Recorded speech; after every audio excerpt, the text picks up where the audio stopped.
Liftoff will start in T-minus 10 seconds. 10, 9, 8, 7, 6, 5, 4, 3, 2, 1. We have ignition. It's time! 15 seconds from Game 7 or from championship number 6. Jordan, open, Chicago with the lead! Behind the screen, Pfeiffer got a piece of it, it comes off. The Chicago Bulls have won their 6th NBA championship.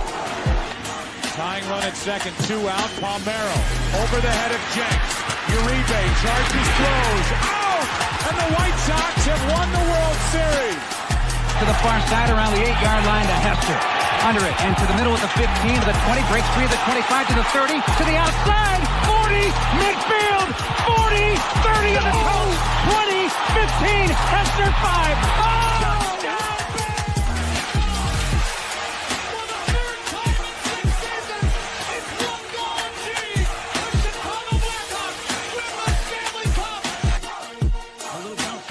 Toward Bryant, to a Clemens, to a Rizzo. It's in time, and the Chicago Cubs win the World Series. What up, what up, what up? Welcome to ShawnSierraSports on Sports Zone Chicago. I'm your boy, the SuperBack, Shawn Sierra. Thanks for tuning in. If you're watching us on Facebook Live, well, then I guess you found us on Facebook. And if you're not following us on Facebook, what? Come on, go to Facebook, type in Sports Zone Chicago, click the like button. Now you're following Sports Zone Chicago. Simple. If you're watching us on our YouTube channel, excellent. And if you're not subscribed to our YouTube channel, for real. Come on, go to YouTube, type in Sports Zone Chicago, click the subscribe button, but also click the notification button. That's the little bell next to it. That'll let you know anytime a show from Sports Zone Chicago is going live. Get it? Got it? Good. Man. Guys, I hope you – so we got a great show, but I need you to get interactive. So whatever platform you're watching us on, whether it's Facebook or YouTube, leave a question or comment on that platform. It'll come up here in the thread. We'll put it up on the screen. We'll incorporate it into the show. And that, my people, is what makes this the best morning Chicago sports talk show around, and that's you. So bring them all, baby. Questions, comments, smart-ass remarks, because ain't nobody scared over here like The Rock said, baby. Don't sing it. Just bring it. Man, listen, we got the chat is jumping already. Cornelius Squalls checking in. What up, ShawnSierraSports fans? Yeah, Cornelius checking in. Levette Lee's checking in. Happy House Music Monday, y'all. Got one of my house music shirts on. Househead. Yeah. Rick Gonzalez. F you, Mr. Reinsdorf. Go away, please, so the Bulls and Sox can become relevant again. FJR.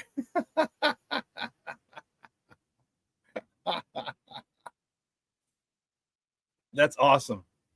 So should that be one? Never mind. I'll save it. What's up, Rick?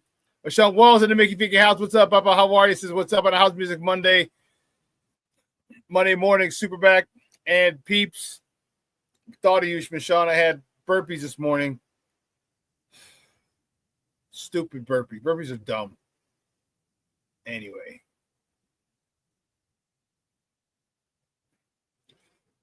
Is there infighting in Wrigleyville?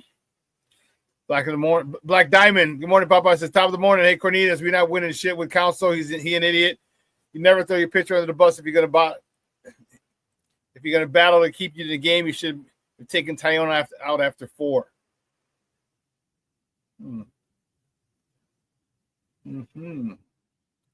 Brandon Shush checking in. What's up, Papa? How are you? Thank you for tuning in. I appreciate it. My man Armando Emeterio Lara Jr. is in the house. Junior, what's up, Papa? Thank you for tuning in. I appreciate you. Oh. A whole bunch of stuff. Rick said, I'm at my wit's end with JR. With Jay Reinsdorf. Gorn. Why? What did he do this weekend? What did he do this weekend now that you're just mad with Reinsdorf or just came on? Oh, what happened? What?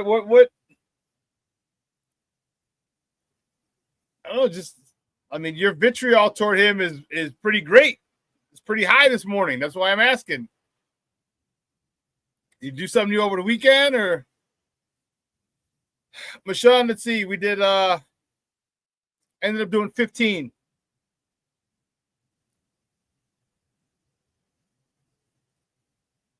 15 burpees. Thank God. That was all. I know I'm going to do this again. I'm going to watch the fireworks on TV. Oh, for the 4th, Brandon? Okay.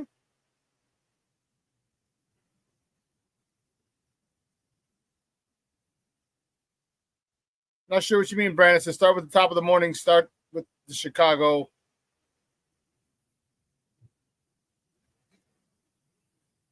Yes, only 15. So the workout, we had 2 4-minute AMRAPs, as many rounds as possible. And it was thrusters. So we had Hank, he had on the front rack, we squat down and stand up. And as we come up, we extend, the bar over our head. We had 5 of those. Well, each round was 5 that and 5 burpees, 5 thrusters, 5 burpees in 4 minutes. As many rounds of those as possible. I got 3 rounds in, so that's 15 burpees. Rick said, tired of the stupid moves. We just keep standing in place, both the socks and the bulls. Okay. I feel you. Cornelius says, morning, Rick, at FGB just for the heck of it. You're damn right. FGB. Yes. FG Mickey Picky B.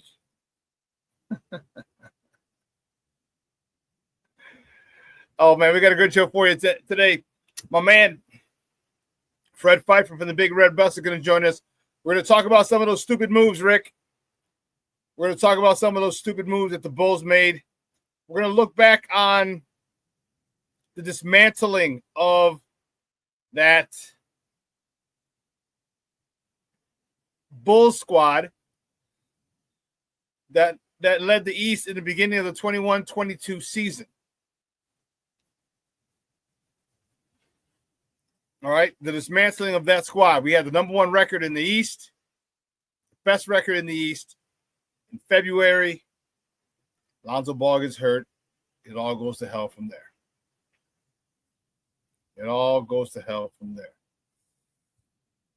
The Vooch, Bashan says, seems like Vooch and P is hard to trade. Well, Vooch, I don't know why that's an issue. P. Will would be hard to trade because you gave that joker an extension. People got to pay him a lot of money, and people don't want to pay him a lot of money. Not what he's shown this far. I don't know. But, yeah, so Fred Pfeiffer at 9:30 at 10 o'clock, excuse me.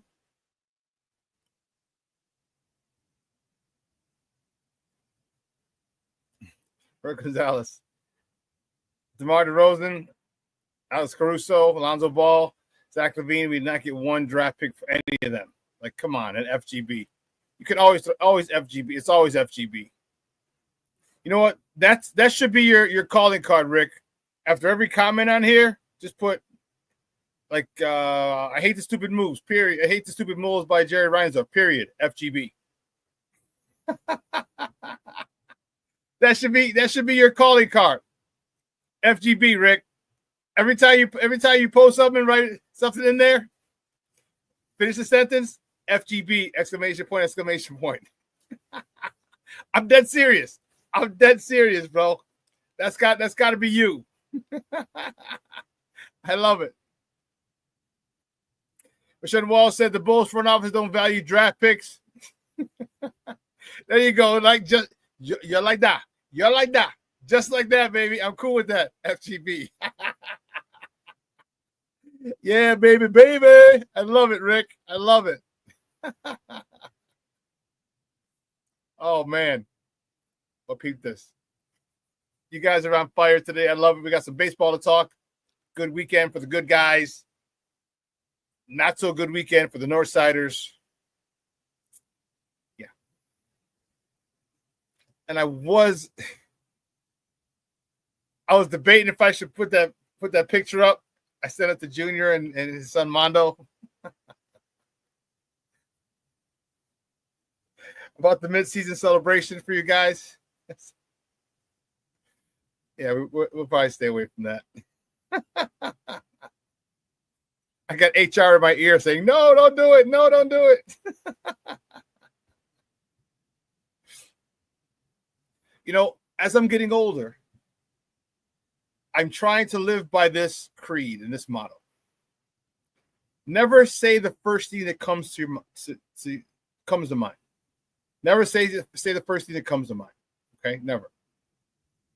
Because that's the smart ass one. That's the angry one.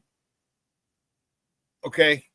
Always say the third thing that comes to mind.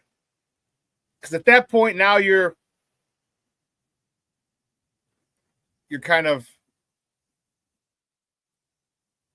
calm down. Because I know me. I always have a smart ass remark for almost everything.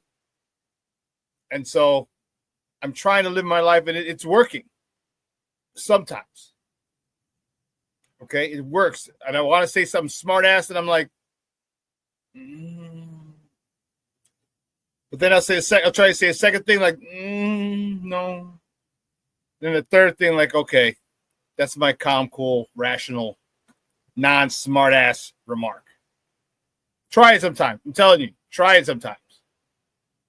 Hey, listen, if anyone else in the chat wants to just put FGB at the end of their whatever comments they have for the thread, feel free.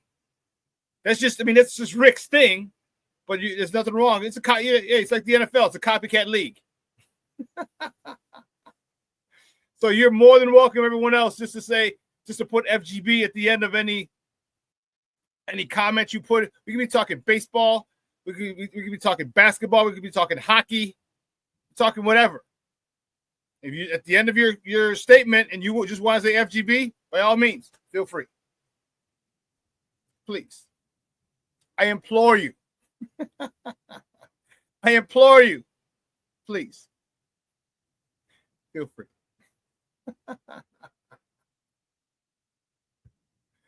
Oh my God, this is awesome. Listen, guys, I hope you had a wonderful weekend.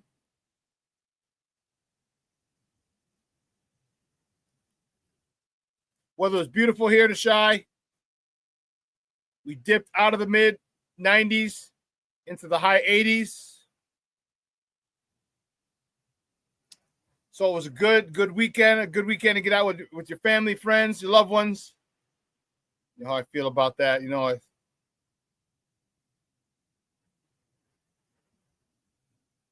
yeah.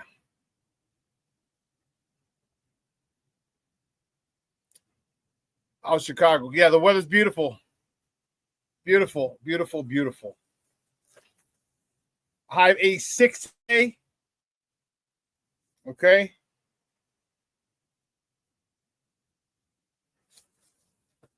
So mid 80s is nice. Not too crazy.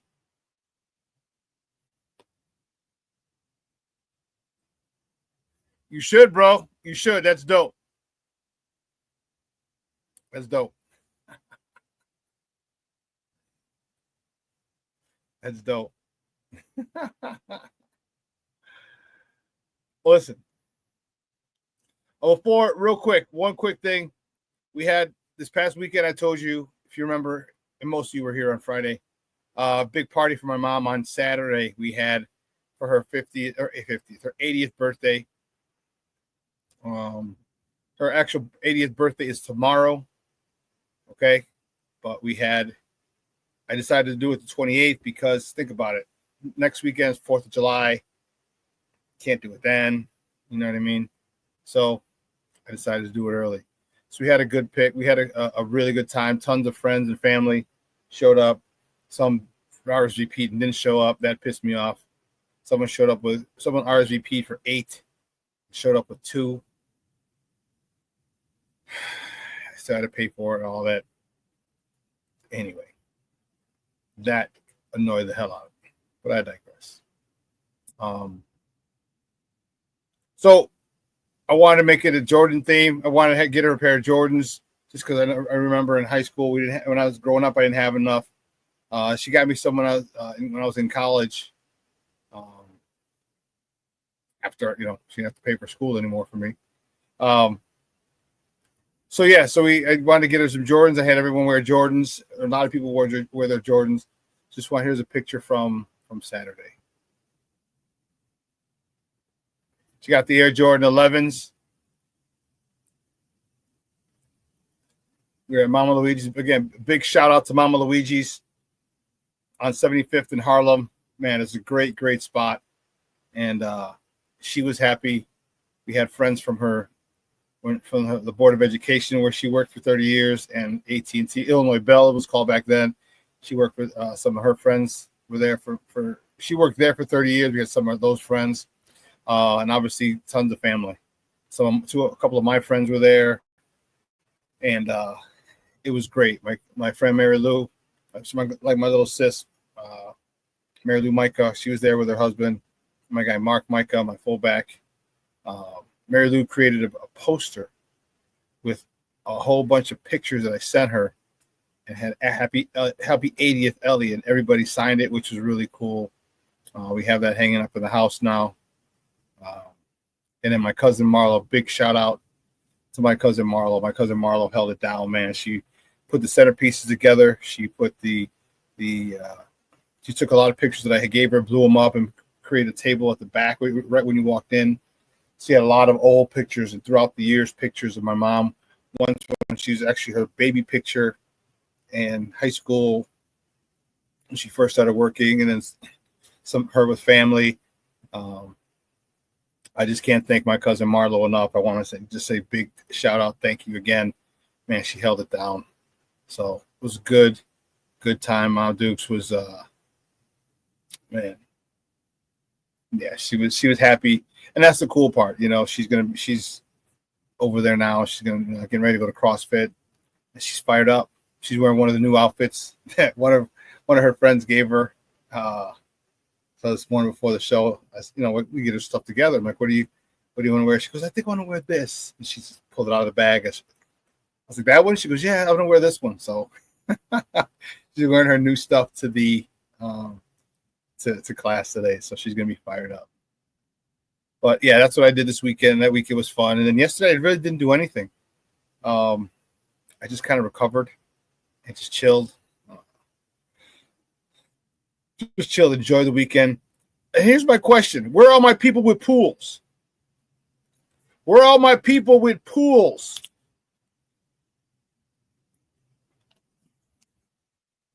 I need me a pool to go to on a consistent basis.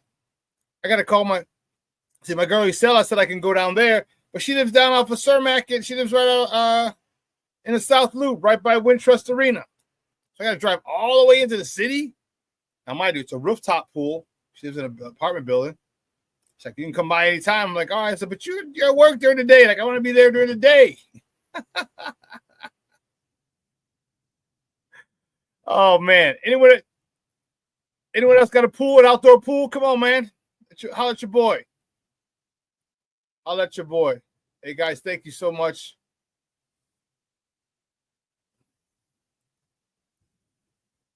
The vet Lee says, happy birthday to your mom. Thank you very much. Black Diamond, happy birthday, Ma. FGB. I love it, Black Diamond. I love it. Michelle Walls, happy early birthday to SuperBack's mom. FGB. Junior, yeah, Junior says, I remember her 55th like it was yesterday. Holy cow. Wow, 55? That was really, Junior? That was at the condo. That was the holy sheesh. Yeah, I have known you since 97, right? So that's 27 years. Holy sheesh. Damn. That's crazy. Rick Gonzalez says, Feliz cumpleaños, Señora Sierra, FGB. I love it. Kevin Scott says, happy birthday to your beautiful mom. I will let her know. Cornelia Squalls in the house, happy birthday to your mom, a.k.a. the warden.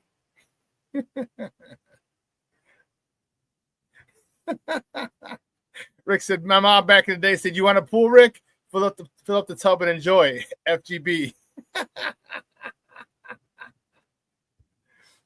Damn. Holy cow. That's insane. That's insane. Wow, dude. Whew. It's been, wow. Holy sheesh, man, time flies. Because you only had Mondo then. If I'm not mistaken, you only had Mondo. You didn't have Monica yet. Yeah. I remember you're complaining like, oh my God, it's such a hike. Because my guy Junior lives up, he's a Lakeview guy, right off of Irving and Ashland. So from Irving and Ashland, so we were in Tinley Park, so we were on 168th. Yep, just Mondo. Yeah. Yeah, dude, that's nuts.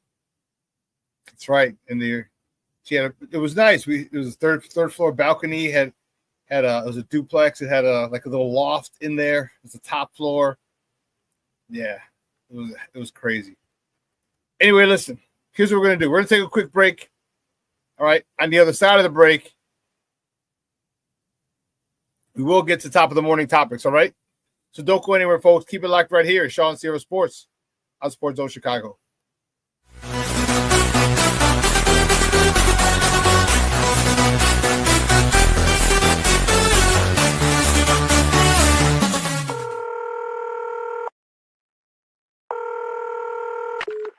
Operator 901, where's the emergency? 127 Brynmere. Okay, what's going on there? I'd like to order a pizza for delivery. Ma'am, you've reached 911. This is an emergency line. Large with half pepperoni, half mushrooms. You know you've called 911. This is an emergency Do you line. know how long it'll be? Okay, ma'am, is everything okay over there? Do you have an emergency or not? Yes. And you're unable to talk because... Right. Okay, is there someone in the room with you? Just say yes or no. Yes. Okay, it looks like I have an officer about a mile from your location. Are there any weapons in your house? No. Can you stay on the phone with me? No. See you soon. Thank you.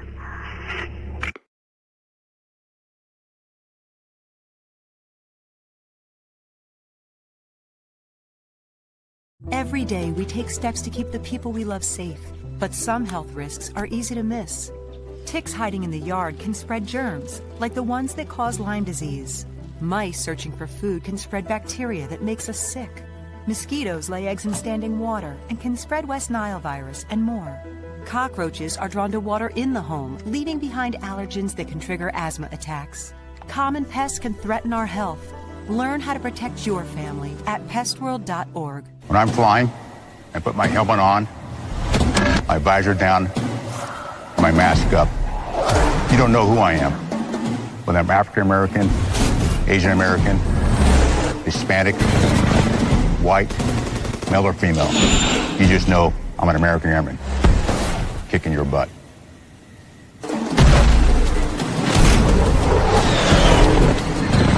I'm General C.Q. Brown Jr.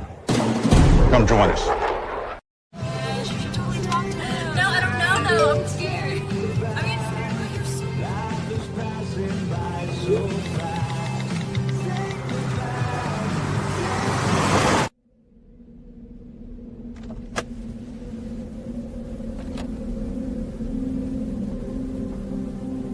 Do you know that you're in my lane?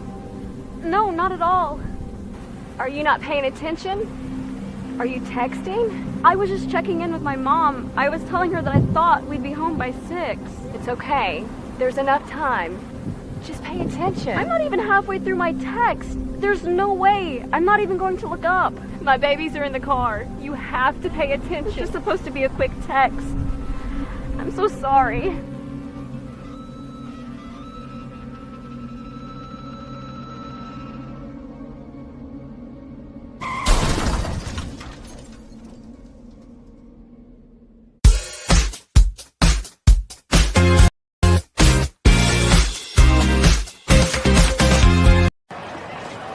pitch here to Benny.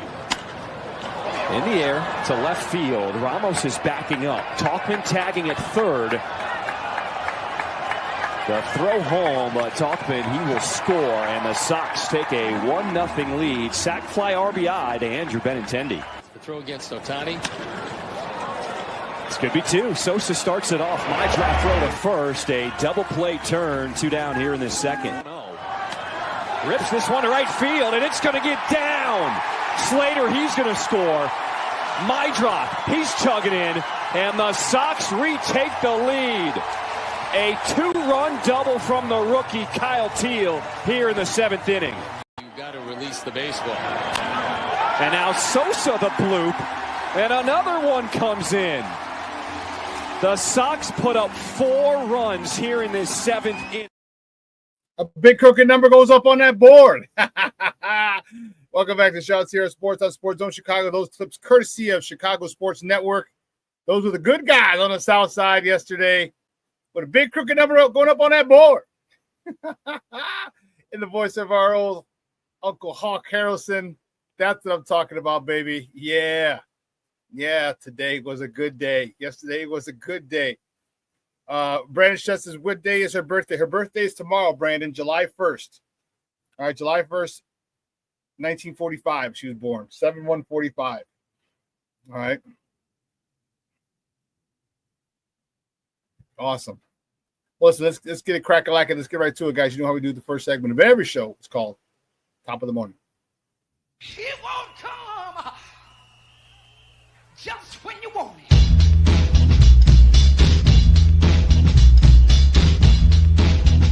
Top of the morning to you.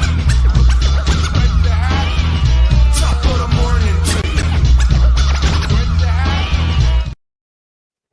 Top of the morning. Let's see which way do we go. Which way do we go? Which way do we go? Of course, we're starting here. Start with the good guys, baby. That's what I'm talking about. The good guys from the south side. The White Sox yesterday laid a smackdown on that candy ass of Los Gigantes. Beat the Giants 5-2. Won 2 out of 3 this series. It's a White Sox series winner yesterday. James Cannon, he was on the bump. He got a no decision. He went 3 innings, 3 hits, 1 earned run, 3 walks, 4 Ks. Kyle Teel, as you saw in the highlights, he was 3 for 4 with a double. His 4th of the season, driving in his 3rd and 4th runs on the campaign. Michael Tauchman, 3 for 4 with a double, his 8th. Lenyn Sosa, 1 for 4 with an RBI.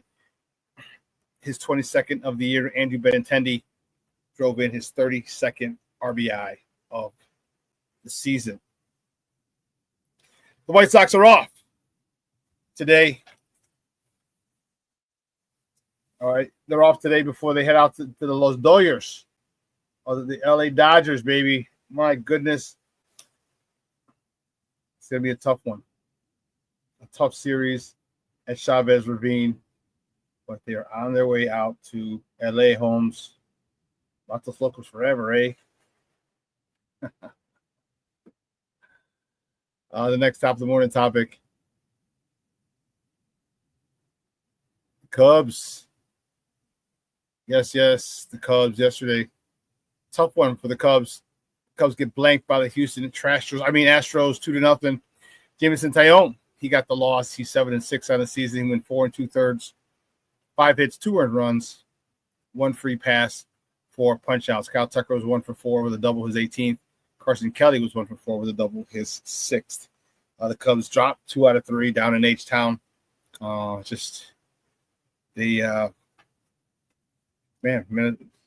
Milwaukee just keeps on chugging. They're chugging along. Milwaukee is 8-2 in their last 10 games. The Cubs are 4-6. The Cubs have a 2-game lead over the Milwaukee Brewers in the division. It's not time to get crazy. Relax. All right. Yes, it's getting closer, but take it easy. Take it easy, man. All right. And I know it's 2 games and you're fine. You're going up to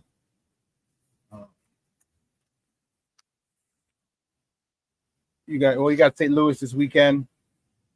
You can create distance and just hope that Milwaukee doesn't keep winning. See, the Milwaukee and Miami are tied. The last 10 games are the only teams who are 8-2 in their last 10. Milwaukee's coming on strong, man. They are not going away. They are not going away. So you're going to have to. Well, again, the Cubs, they're off today too because they're coming home for a nice set, a 6-game set. Host the Cleveland Indians. I'm sorry, the Cleveland Guardians and St. Louis Cardinals over the 4th of July weekend, starting Friday, July 4th. The next top of the morning topic, girls, baby, our Sky. Game was on ESPN yesterday. The Sky beat the LA Sparks 92-85. Angel Reese came to play, boy. She was not messing around. 24 points, a season high, 16 rebounds, and 7 assists. Again, a season high, 24 points for Angel Reese. Has to step it up.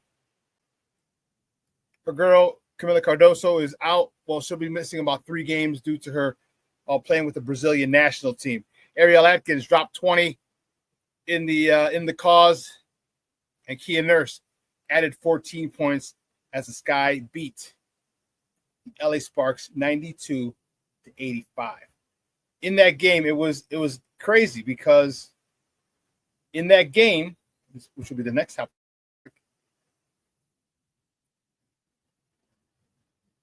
the LA Sparks retired Candace Parker's number 3 jersey. She played for both franchises. She won a title with both franchises. Okay, but the LA Sparks beat the Chicago Sky to the punch by retiring her jersey there first. So since they were playing in LA, the Sky were, I think the LA Sparks decided to do it then. Maybe kind of show them up. I don't know. Let's see. Next time of the morning topic, Rick. Don't get crazy on me, Papa. Don't get crazy on me. All right? I'm just a messenger. The next top of the morning topic. Oh. My tablet over there is talking. It's crazy. My Chicago Bulls. The Chicago Bulls they're going to trade Alonzo Ball to the Cleveland Cavaliers for Isaac Okoro. So here's how that has gone down. This is the dismantling of that. Bulls trade DeMar DeRozan, Zach LaVine, Alex Caruso, and now Alonzo Ball. Here's what they got in return: Josh Giddey, Kevin Huerter, Chris Duarte, Isaac Okoro, Zach Collins, Trey Jones. They got full control of their own first-round pick of 2025, this year's, and 2 second-round picks. All that talent. Now, we could talk about it. We're going to talk about it at the top of the hour with my man Fred Pfeiffer. But Josh Giddey, is he good? I mean, Kevin Huerter, he's supposed to be a dead-eye three-point shooter. We haven't really seen it. Chris Duarte, cut him. Isaac Okoro, he's kind of a physical guy. Zach Collins showed some signs. Trey Jones showed some signs of being a productive player. Yeah, I don't know. Should be a lot more draft picks in there. Listen. Wow. I got to take a quick break. I got to run to the bathroom. Holy cow. I can't believe it. I'll be back after this couple minutes. All right? My bad. Keep it locked right here. ShawnSierraSports on Sports Zone Chicago. Hey, it's your boy, the SuperBack, Shawn Sierra, and be sure to follow Sports Zone Chicago on all social media platforms, on Facebook, Instagram, and our Roku channel. You can find us at Sports Zone Chicago, and on Twitter, we are at Sports Zone Shy. Also, be sure to download our mobile app so you can take Sports Zone Chicago with you on the go.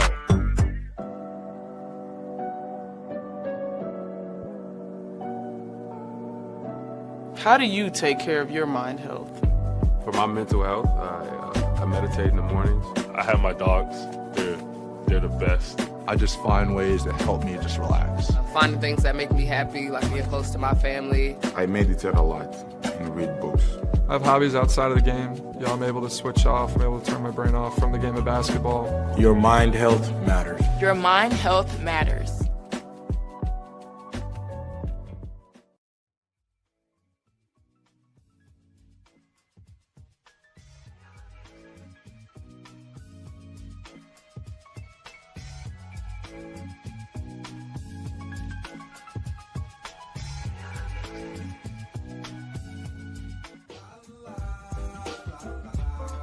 It's a romance sport. What? It's a romance sport like that. Your Marine Corps' way of life is to defend the American way of life.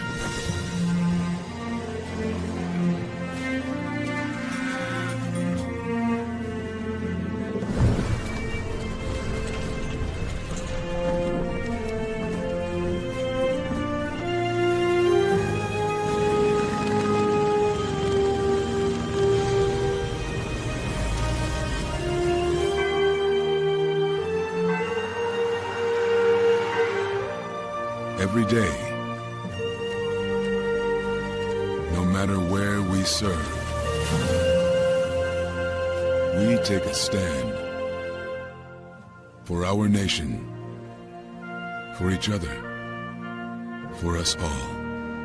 The few, the proud, the Marines.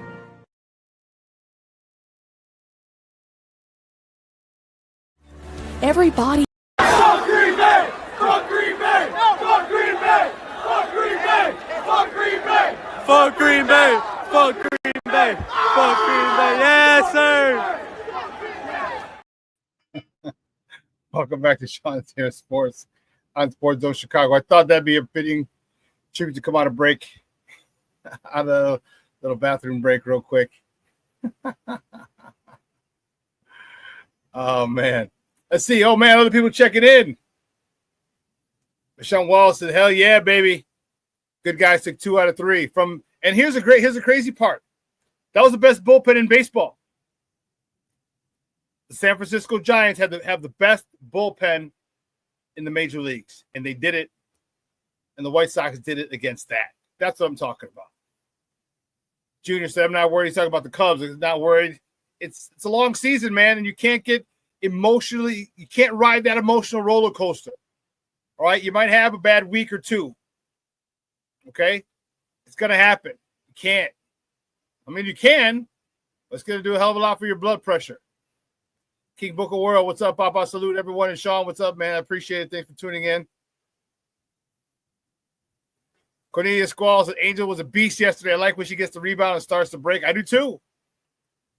She's feeling herself now. She's feeling herself.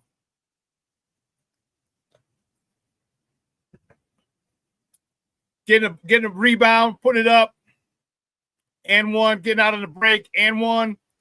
She's like, yeah, looks at the camera like playing it up. I like it. All right. This is who she is. This is what she likes to do. And that's cool. I am cool with it. You're having fun being you. That's cool. Win or lose, I want you to play the way you play. And she got a little feistiness about her.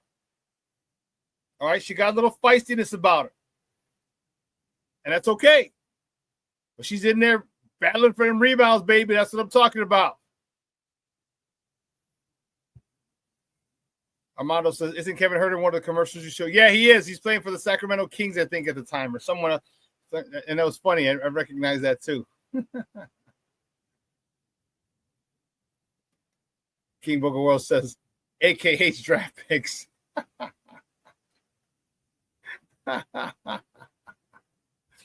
Cornelia says, except for Gideon Herter, the Bulls didn't get much back in those trades. Well, Zach Collins isn't bad. He's a piece. And Trey Jones was good, but Trey Jones was just hurt. But I would have liked draft picks. I hear you. But there goes the argument.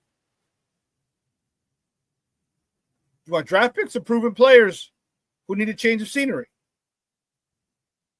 Guys who've been in the league. I mean, look at Josh Giddey. Josh Giddey wasn't this good for OKC. It's nowhere near this good for them.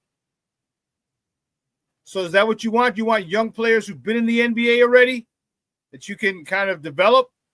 Or do you just want – I mean, Josh is about to get a big-ass contract.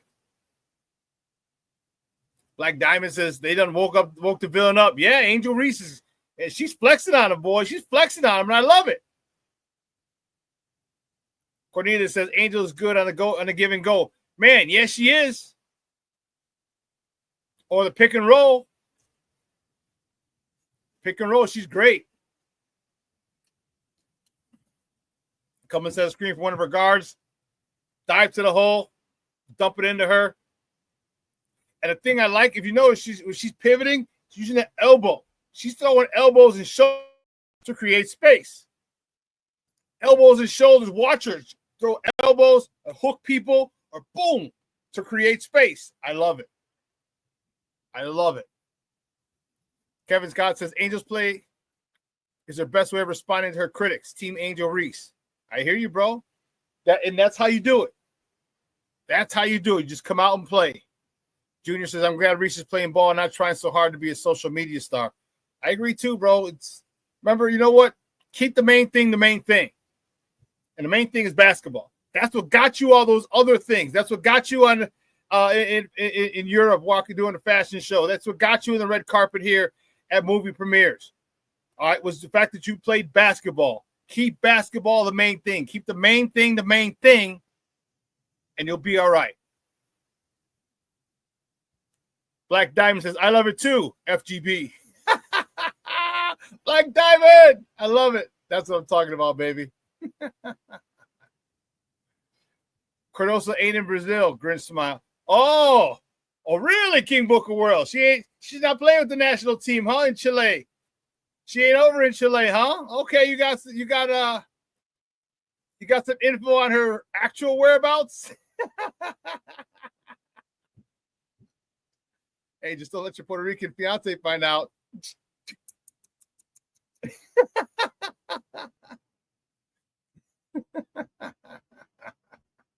King Booker World, she's leaving tonight. Man, just don't let La Boricua find out, bro.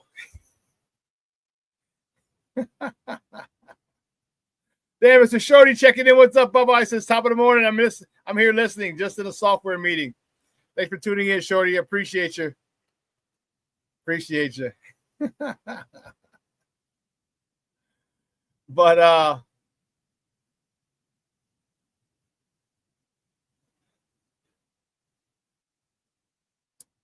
Angel Reese is doing it, man. All right, she realized she's gonna have to step up. We've talked about the villain role. She's comfortable with it. I think a lot of it is her own doing, but whatever works. All right, your job is to perform. If this is what you need to do to psych yourself out to perform, by all means do it. By all means do it. Because what the hell are you gonna say? 26, 16, and 7. What the hell can you say about Angel Reese? I mean, you can bitch and moan. She missed a couple layups yesterday, a couple bunnies. 26, 16, and 7. I'm sorry, 24, 16, and 7. 24, 16, and 7. That's a hell of a day at the office. That's a hell of a day at the office. So you could call her and tease her about me bounds, but she's copyrighted. You could tease her about all that stuff, but game time, 24, 16, and 7. Anyone. In the W or in the NBA. Either league. That's a day at the office. That's yeoman's work. 24 points, 16 rebounds, 7 assists. Come on, man. She's flirting. Yesterday, she flirted around with a triple-double. So I love the fact that I don't know who's talking to her, who has her ear, but whoever does have it is telling her the right thing. She's focusing on basketball solely right now. Crazy idea. You focus on the sport that's making you rich and famous. But I digress.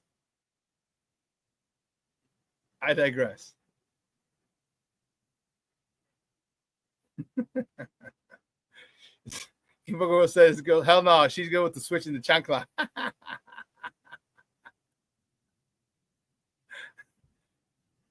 Tell him, Cornelius, those are Karl Malone numbers, boy. Man. And only at 6'3". King Booker will say at this point it would just be talking shit to talk shit about Reese. It is. And some people want to. Some people just want to complain, oh, she missed X amount of rebounds. I mean, don't get me wrong. I was yelling at the TV yesterday too, like stop missing all those damn rebounds or layups. She was missing some. Was Ariel Atkins missed one? Elizabeth Williams missed one. There were I remember like 4 or 5 bunnies they missed. I'm like, what are you doing? It's a layup. I was yelling at the TV yesterday. I was mad as hell. Mad as hell. But the cool part about it is they don't play again. They have the whole week off. The Sky don't play again until Sunday at Minnesota. All right, you can catch that game on the U at 6 o'clock. 6 or 5? It said 6. It is 6. 6 o'clock on the U. Channel 26, the U. All right. Good weekend for the good guys. All right, I was pretty happy with taking 2 out of 3 from the Giants. This team is just fun. And I know there are times we get blown out. We just don't have the talent, and the youngsters who are talented that we have just aren't seasoned.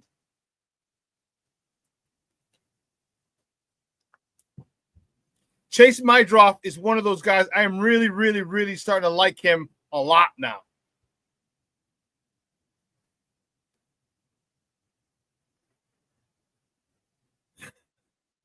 King Booker World, you are a damn fool.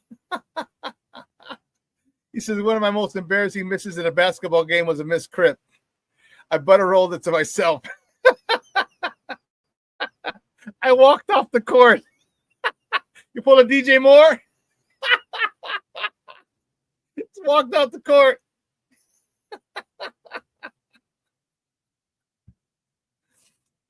You're a damn fool. Hey, you forgot to put the FGB. Oh, that's hilarious. But I love this team. I'm really, really, man, I'm falling in love with this team because of the effort. I think we have some really good players that once developed, and I don't know about perennial all-stars, but I think we might have an all-star or two. Miguel Vargas is my first person who comes to mind. Kyle Teal yesterday, you saw him with a bases loaded double to right field to give the Sox the lead for good. Edgar Carroll and the other catcher. I like some of the pieces. They play hard. They never give up. The pitching staff is young, and they're going to get knocked around a little bit. They're young. They're rookies. But you know what? They fight. And that's all I can ask. I get frustrated just like any other fan would. But when you look at the big picture, you take 10,000 feet above the earth. Look at what they had last couple of years to this year. They got belief in their manager. They have trust and faith in their manager. And they bust their ass every inning. Every inning. Of course, you're going to have mistakes. They're human. But they bust their ass in a way that I like to see young teams bust their ass. You know what they're doing? They're earning their stripes. They're earning their stripes right now. All right, they're getting. It's a grizzled team. I mean, you got to go through some lumps and some growing pains especially when you're playing so many young players. They don't give up. They don't quit. The enthusiasm is there for all 27 outs. And you got to respect that. And yeah, we're not seeing the amount of wins that we want, but we see the difference. And I told you, maybe by the end of July, we're going to start winning a lot more of those one-run games than we lose. So remember, we are at 5-20, 4-20, 5-20 in one-run games. That's going to change. That's going to change. And it's going to be, we're learning how to win is what we're doing. We're learning how to win. Sometimes in the ninth, it's smooth, 3 up, 3 down, Sox win. Other times it's not so smooth. All right, we don't have a designated closer. It's a closer by committee right now. But you just got to settle in. And we have to, and whoever's called upon to close the next game, they got to get it done. That's a very strong possibility, King Booker World. I don't doubt it. He says, I think the Sox are going to hit a 6-game winning streak this year. That'd be great. That'd be great. 2 series, they could do it. Or win the last game of 1 series, win a series, and then win the first 2 games of the next series. Yeah, I could see that. I could see it because they can manufacture a run. They've lost so many different ways in one-run games. They now know how to manufacture a run. You get a guy's gonna bunt to get on, get him on, get him over, get him in.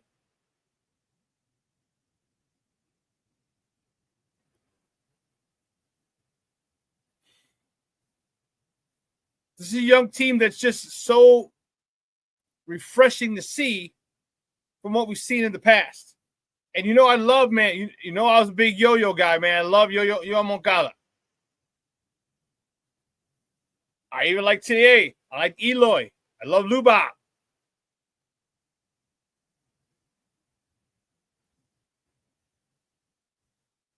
But this team right here is, and we're seeing them grow from their infancy. They just get here.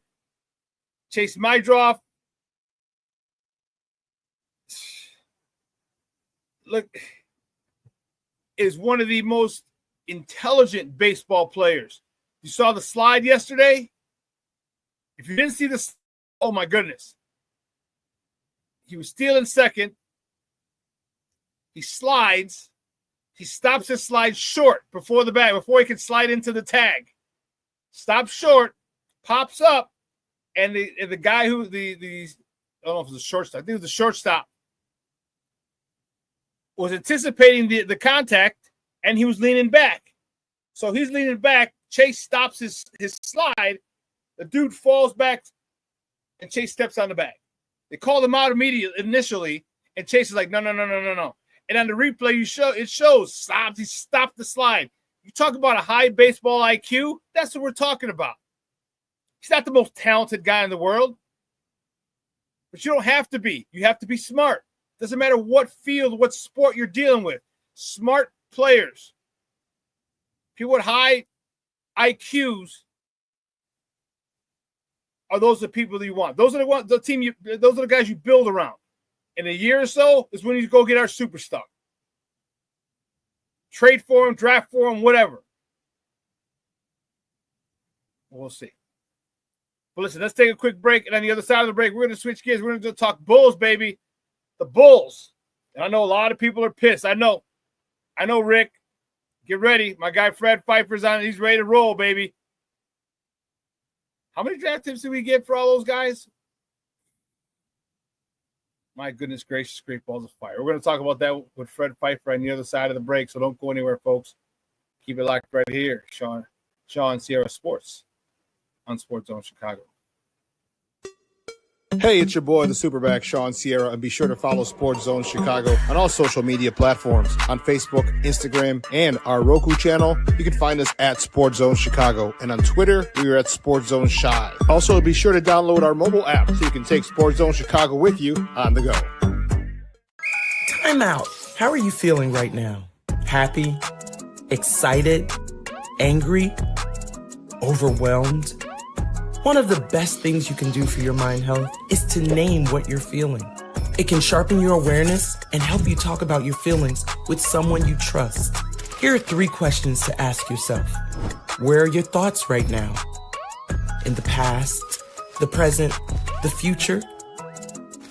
Do you notice any sensations in your body? Is your heart beating fast? Is there a flutter in your stomach? Or are you fully relaxed? What do you need right now? Time with others? Time to yourself? Remember, there's power in this awareness. So find ways to identify what you're feeling today.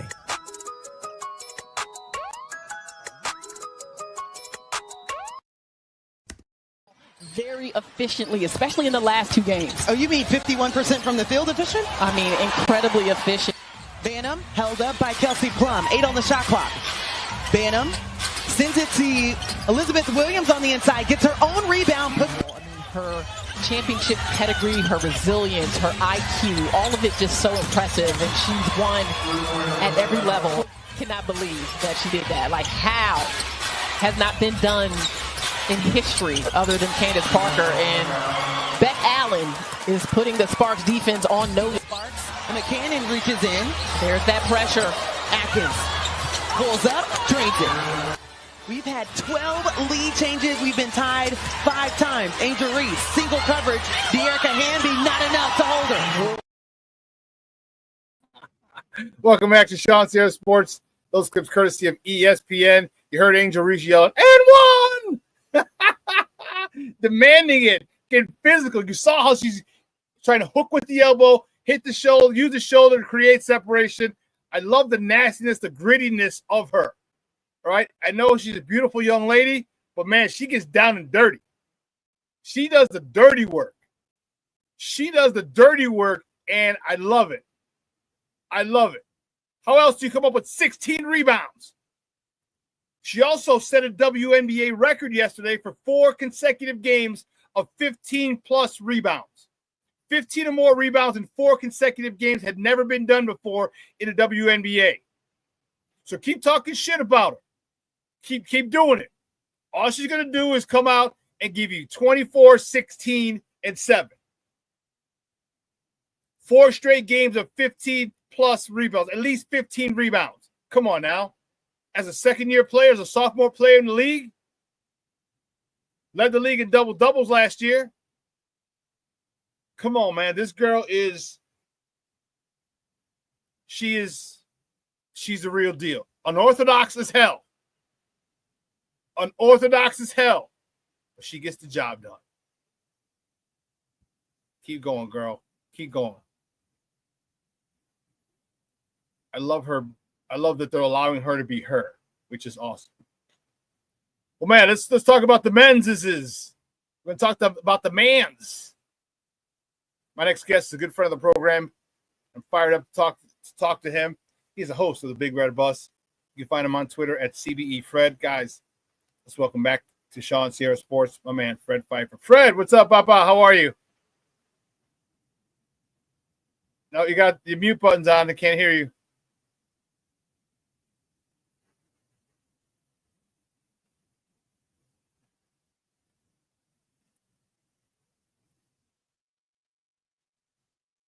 Nope, not yet. All right, let me know when you're ready.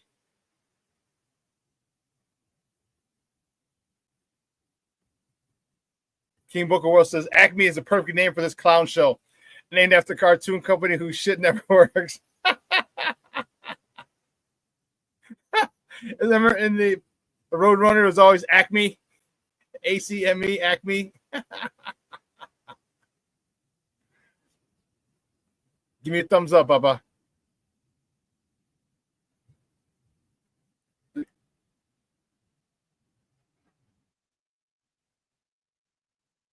He's got to log out and log back in.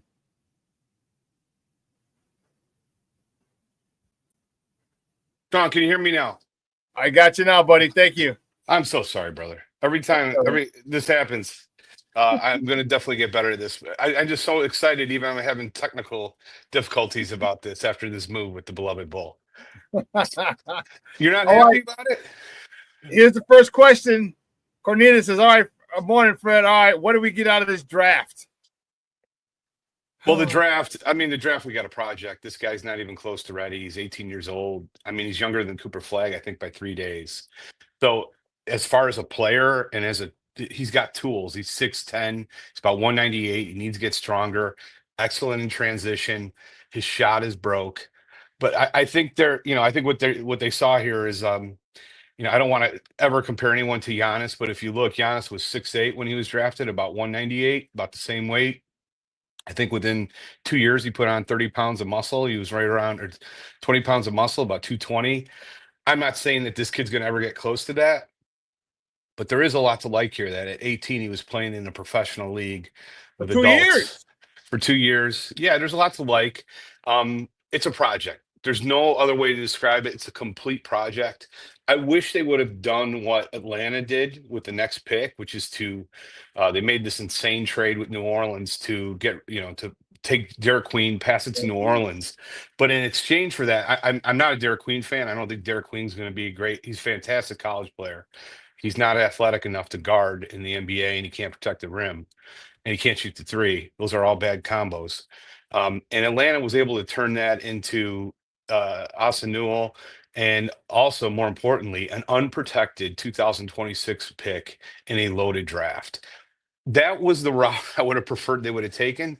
However, Noah, I really like a lot of what I saw in film. But he's nowhere near ready. This is like something that I saw this year with Modest. Modest really wasn't ready yet. And I think Billy Donovan took a lot of heat. I think it was proven when he was finally inserted into the starting lineup. He played terrible for the first 10 games, but he built confidence. He was able to handle it. And then by the end of the year, he was playing at a really solid level. This kid is not Modest. Skill-wise, he is nowhere near where Modest was. And even like from physicality level, Patrick Williams. So both of those players got far more minutes than I think this kid's going to get. But there is a raw ability there. It's pretty exciting that hopefully we can see some fruition in a few years. They played against Portland last year, 2 seasons ago, and I saw he hit a three. Athletic is all get out, and that's cool. I think if he wants to be an impact player, okay, he needs to be over here right now, every day lifting with Matas Buzelis. Matas is in the gym now. Get your ass hit the weights for an hour and a half, and then go run some court, run up and down the court. All right, I think he needs that. I think he needs to get that weight on, because if he can get and add some 5 to 10 pounds this offseason, okay, now that's kind of a step ahead. He's got a head start, of a leg up, so to speak, on not having one off season and not coming in as such a frail player. He'll still be frail, but not as frail. Mm-hmm. Right. And then you get some run with NBA players. I know you're on the national team, but man, on the French national team, but it ain't like running with the NBA players all summer. And that's what he's got to get. And I hope someone says, hey, get your ass over here, start working out with us at our facility. Okay. Get stronger. And as soon as you're done working out, run a few games, because that would be in his best interest. It's a great idea. I think, though, I don't think it's going to hurt him that he's going to play with the French national team. That team's incredible. A lot of pros on it. I think that will be beneficial to him. So I'm not that against that. But as soon as it's over, you're absolutely right. He needs to get over here, get in the gym, and build about 15 to 20 pounds of muscle over the next few years to get to a place where you can actually play. I do like his defensive versatility. I think that might get him some time this year. But again, I think the fan base should not get upset or angry if he plays very little, because he is absolutely a project. He's 18 years old. It amazes me. 18 years old. My son's, just turned 17. So it's like my son's playing. He's a junior in high school. So it's like, it's crazy to see that this guy's already playing on an NBA court. And I don't know. It's pretty exciting, though. I do feel like the Bulls' last three moves they've made, and getting Modest, who, according to all accounts, is built on a ton of muscle and looks incredible. Modest, and this move for Lonzo Ball, I think will go down as one of the best moves. Or I really, that's how high I am on Isaac Okoro, and I think it's Really? uh, we as a fan base, we cannot be so reflexively negative that we fail to recognize when this front office, and no one's been more critical of this front office than me, but you cannot be that negative and just reflexively say this is a terrible move. It was a brilliant move. Isaac Okoro is a 24-year-old, uber athletic wing who JB Bickerstaff only a year ago called the best perimeter defender in the league in a game after he held Anthony Edwards to 7 of 25 shooting. I encourage everyone to go on YouTube and highlight Isaac Okoro defensive highlights, and you will see night after night, highlight after highlight of some incredible defensive plays on some of the best offensive players in the league. You know, Trey Young, Brunson, you go up and down. That's what his task was, to guard the best opposing perimeter player on the team. And he did it to an incredible level. And he didn't get a lot of pub for it. And, I thought he was in a kind of a difficult situation, quote unquote difficult. The team won 64 games and was a winner for the last 3 years. But he was a rotation player on that team, but he was behind two all-star guards and, a team that was loaded with talent. He was still in the rotation, but wasn't a lot of opportunities to showcase his offensive game. And more importantly, 2 years ago, that team was 29th in pace. What does Isaac Okoro do well? He's in the 87th percentile in terms of uh, like fast court, just up tempo finishing. And so that this offense that Billy has developed is suited perfectly to his game. I think you're going to see a kid really make a jump. I am uber excited about this. And not only that, Chicago doesn't really know him. I think I could tell it's clear that people aren't aware of him. They're going to love this guy because defensively, there's no one on the team now that's even close to him. It's Isaac Okoro, and then there's like 4 or 5 spots, and then Io. But this guy is easily the best defensive player on the team right now. So I think with how hard he plays, Chicago's going to love him probably pretty quickly within the first 30 days. And athletically, he's going to be a perfect fit for this offense and like just being fast and dunking and using his athleticism to get out and run. Yeah, so I was listening to Casey Johnson. One of the things that he was saying was that this guy's very physical. He's a very physical player. And if that's the case, then I think the city will like him because we like guys. All right, we love guys who can play defense. We love guys when you can stop people. It doesn't matter what sport. When you can stop people. I mean, hell, how much did we love Duncan Keith? All right, he's a fenceman. Right? And you can play defense. I think that's going to go a long way in his popularity here in Chicago. Because I didn't know about him. I didn't know a lot about him. I was annoyed. This thing I put up a moment ago. All right, we trade DeMar, Zach, Alex, and now Lonzo Ball. We get Giddey, Herter, Duarte, Okoro, Collins, Trey Jones. We got the complete rights to our first round pick this year. All right, and then we got 2 second round picks. And we're wondering why. And Bulls fans are mad. They're like, they wanted more draft picks. And my question to Bulls fans and my question to you is, would it be better to get more draft picks here? Or do you want players that have been in the league that you feel need a change of scenery and that you can develop? Josh Giddey was allowed to flourish. Kevin Herter. Isaac Collins played pretty well for us. Again, I'm not putting him in the All-Star game, but he played well for us. Trey Jones played well for us, but he was hurt a lot. What is your thought on the lack of draft capital we got for those those trade situations? There's no debate that before this move, the Bulls waited too long on every single asset that they had. And in doing so, they were unable to get any draft assets. And I agree with all of that. There's no debate on it. Like they waited too long to trade. The only one you could maybe argue that they traded at the right time was Caruso. It is GM malpractice that you weren't able to also get a draft asset in return for Alex Caruso, period. He was an incredibly high demand. what I think people are missing here, and I think you can even make the case about Lonzo Ball. I was furious. I was the only person out of my circle of friends who was furious that the Bulls did not trade Lonzo Ball at the trade deadline. They had one deal on the table with Memphis that has since been corroborated and proved to be true, which was the Memphis pick this year for Lonzo Ball. And they turned that down for one reason. Oh, well, two reasons. Number one, at the time, Memphis, I think, was second in the West. So it would have been a late first round pick. And they would also had to take on Marcus Smart's contract, which was $20 million a year.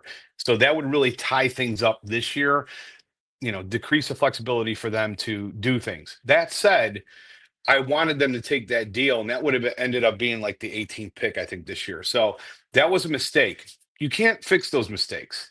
The fact is, since that trade, Lonzo Ball's value has decreased again. He didn't play again for the rest of the year. He hasn't played in a game post All-Star since 2021.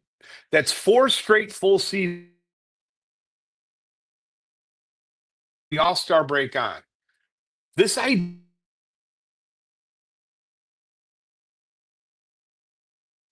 Roger. I don't know if we got you frozen there, buddy. Got you frozen there. Let's see what if you come unfrozen or not.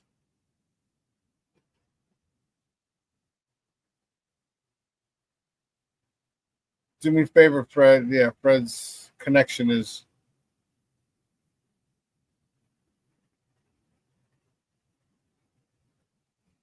Well, he might have to just log out, log back in again. And I was really interested in what he had to say. So Lonzo Ball hasn't played post All-Star since 21. Wow. Again, 4 seasons.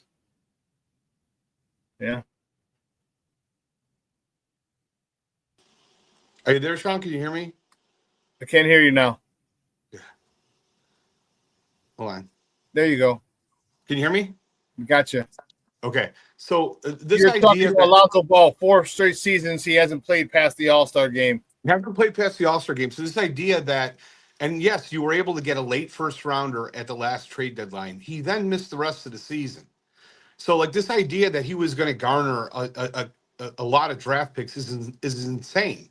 He might have got multiple second rounders. I'm telling you, the bet that Isaac Okoro is going to be could take that jump as an elite player, the odds in that favor are much higher than any second rounder turning out to be anything. Everybody likes to throw out, well, what about Jokic? Yes. I think it's 1% of second round players actually have made an all-star team. It's less than that. It's incredibly unlikely. Most of them don't even make the team. Most aren't even in the league. So this was a great move. And I think I'm really saddened just to see the general reaction about it. And I think it just has a lot to do with people don't know who Isaac Okoro is, but you're going to be really freaking excited. Here's a quote from JB Bickerstaff, which I can't repeat enough. Isaac Okoro, in my mind, from people's perspective on the outside in, is really underappreciated. There are so many things that impact winning that don't go into stat sheets that Isaac does. The way he makes his teammates feel when he does those things, you can't put a number on that. Corroborated by Jimmy Butler. Okoro takes all the right shots. He gets stops and rebounds. He's always passing the ball to the open guy. I really like his game, end quote. He is a winning type player. A la Alex Caruso, everybody points out, well, his numbers aren't great. He does things that impact winning. It's exactly what Isaac Okoro is. And so this was exactly what I was going to ask you. So he's going to be like our version, going to be basically like Alex Caruso. Yes, obviously Alex is older and more experienced, but as far as everybody likes to throw out that term, the DAWG, that's 100% what Isaac Okoro is. He plays with a high motor. Shawn, the next time you see him play, I will be shocked if you do not like this guy. This is exactly the kind of player you're going to like. Plays hard defensively, busts through picks, extremely physical, finishes strong, athletic, fast, never turns it down. I saw some moron on Twitter compare his stats, his counting stats to Patrick Williams. Patrick Williams, since he joined the Bulls, has really had nothing but opportunities. There's been really no legit power forwards to compete with them. They moved Laurie away. Thad Young was probably the best player, the power forward that they've had outside of Patrick Williams since they traded away Laurie. That's the exact opposite of what this guy's encountered, what Okoro's encountered in Cleveland. Just think of all the great talent they have at the guard position with Donovan Mitchell and just all-star and Garland, all-stars, and a lot of players at that 2 and 3 position. So I feel like he's the kind of player who's been kind of caught up a little bit in that, and his stats aren't as good as other players who've been given more of opportunity. But the stats they don't look at is how he busts through picks, how he takes the best, perimeter offensive player every freaking game and just wears that guy down. This wasn't a fantastic move, and people are going to look back and say, when Ball misses 75% of the season, I love Ball and I love the story, but the reality is he shot 36% last year. Has anybody even mentioned that? He shot 34% from 3. You know what Isaac Okoro shot the last 2 years from 3? 39 and 37%. He's been a better three-point shooter and a better defender. Everybody acts like, well, Alonzo was great in those 35 games. No, there was a lot of guile. I can't believe people can't see how much he declined physically. He did. I can't even believe we were able to get it, and yet it's complete outrage from the fan base. And rightly so for everything else. But Modest, Okoro, those are 2 fantastic moves. I don't know how Noah's going to be, but we should feel definitely better on what we've seen lately. Does AK have anything to worry about? Is he? Because then he continues to do these things like this project. Like, why do we need projects?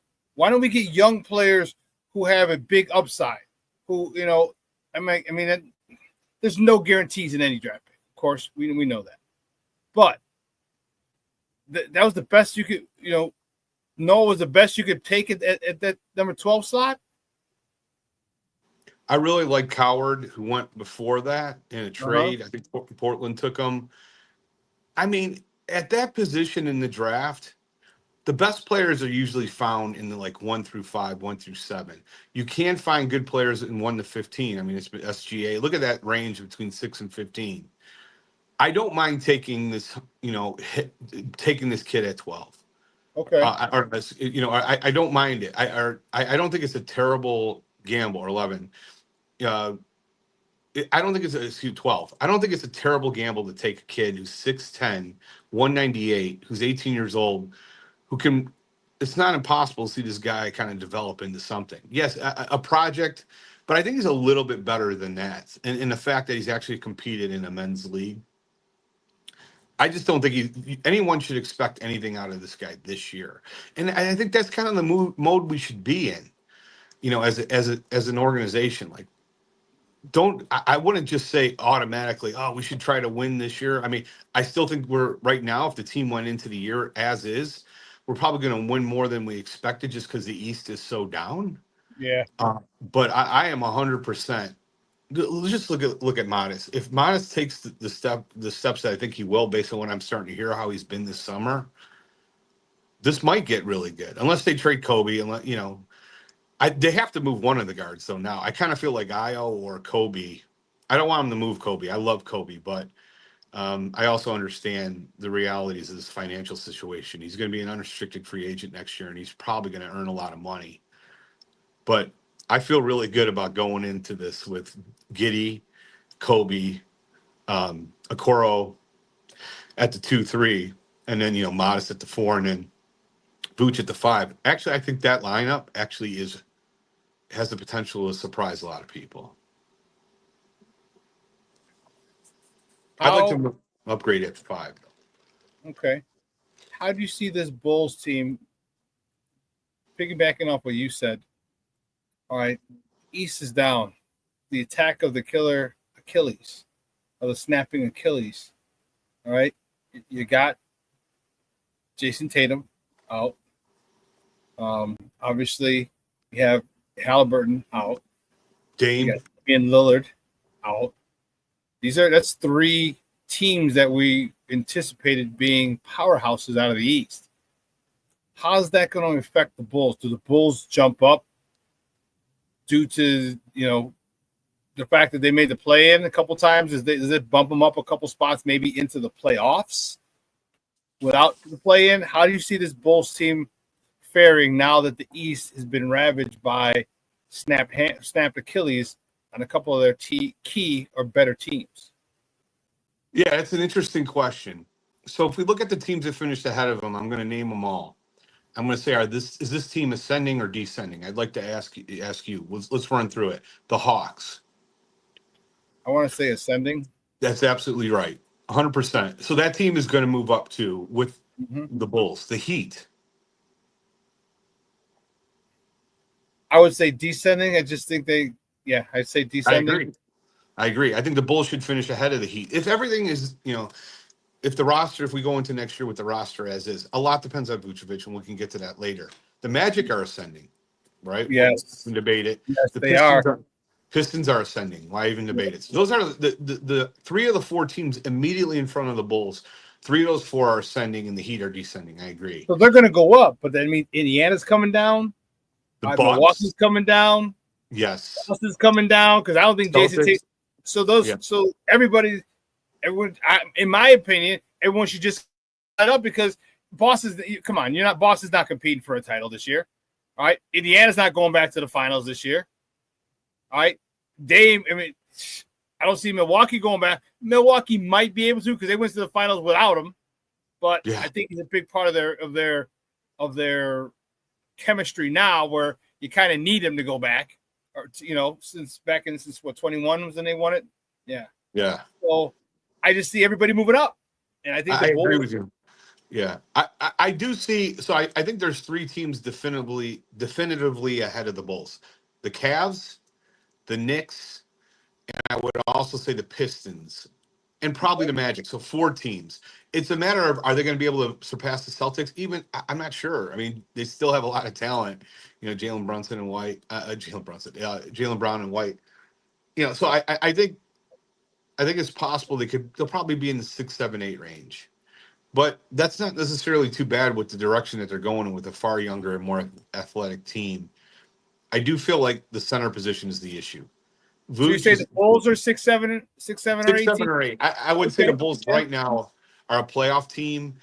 If they don't make any further moves, probably around 6, 7, or 8. So they're going to move up from 10 to 6, 7, or 8. It's going to be a battle between them, the Heat, the Hawks, and that whole area. But every team below them, I think, is on the downward trajectory, with the exception of Philadelphia. Philadelphia could hop in there too. We'll wait and see if Embiid is healthy. But what are the odds of that? Guys, we're joined by Fred Pfeiffer. He is the host of the Big Red Bus. All right. We're talking Bulls basketball here on ShawnSierraSports on Sports Zone Chicago. Is this kind of what Billy wants? Because we see Billy seems to have a knack for developing young players. All right. He did it well in college when he was in college, and obviously the young players are 17, 18, 19 years old. He's getting another young player, 18 years old, who's, as we've talked about, played for 2 years. 2 seasons he played in a grown-ass men's league. So he's not playing in the G League. He's not playing in high school or college. These are grown-ass men.